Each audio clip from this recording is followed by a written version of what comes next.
Samantala mga kabombo, ang Department of Justice ay binigyang diin na walang nagbabawal para makasuhan ang pangalawang Pangulo na nakaupo. Pagbasura sa sedition case, pinanindigan ng kagawaran. May balita si Bombo Grant Hilario.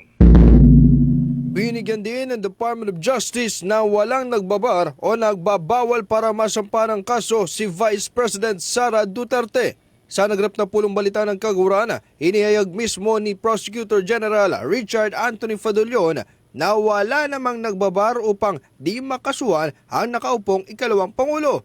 Ito ang pananaw ng Department of Justice patungkol sa usapin kung maaari nga bang sampahan ng kaukulang kaso ang isang impeachable officer. Kasunod na nato ng payaga ng opisyal matapos igit ng kampo ng akusado na hindi umano maaaring i-prosecute ang Vice Presidente kasabay ng Senate impeachment trial. Kung kaya't dahil dito ay nanindigan ng kagawaran na ang proseso ng korte sa kasong isinampa kontra sa opisyal ay hiwalay o magkaiba sa nagaganap na paglilitis sa Senado. Ipinauubayan na lamang daw nila sa hukuman ang pagdetermina o pagresolba sa kaso kahit pa isang impeachable officer si Vice President Sara Duterte. Well, whatever it is that's going on before the impeachment court is different from the one that we have now. No, this is before the regional trial court.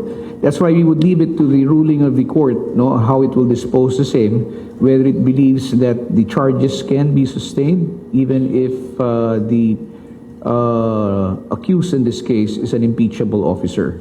No, kasi wala namang nagbabar na hindi siya pwedeng filean ng kaso. Yun ang pananaw ng Department of Justice. Kamakailan lamang ay formal na sinampahan ng Department of Justice si Vice President Sara Duterte ng kasong grave threats. Kaugnay ito sa pagbabanta ng Vice Presidente sa buhay ni na Pangulong Ferdinand Bongbong Marcos Jr., First Lady Liza Raneta Marcos at former House Speaker Martin Romualdez. Subalit kasabay din ito ay ang pagkakabasura naman ng inciting to sedition case sa kagawaran kontra sa ikalawang Pangulo, kung saan pinanindigan ni Prosecutor General Fadulyon ang naging resolusyon dito at iginit na ebidensya ang kanilang pinagbatayan. Ito ay matapos ihayag ni Palace Press Officer Claire Castro na nakukulangan naman na siya sa kasong grave threats lamang na inahain laban sa Vice Presidente. So, is it tantamount to saying na dapat may inciting to sedition? Yes, sir. Well, that I cannot try to determine the reasoning of the palace spokesperson. However, we base it on the evidence that we have, and based on the resolution itself, we had mentioned that it is not inciting to sedition, no, when these are just mere utterance or speeches, no, when it is not proven that the accused or the defendant incited the people to rise publicly and tumultuously in order to achieve the ends mentioned under the particular article covered, which is Article 139 of the Revised Penal Code. So, ito po yung maring yun po ang pananaw ng ating palace spokesperson.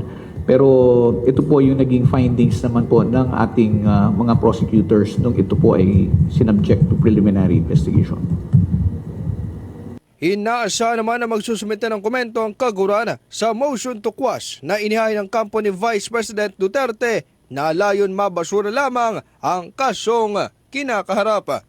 Ito si Bombo Grant Hilario and this is Bombo Radio Philippines, the #1 radio network in the country. Your trusted source of news and information. Basta Radio, Bombo!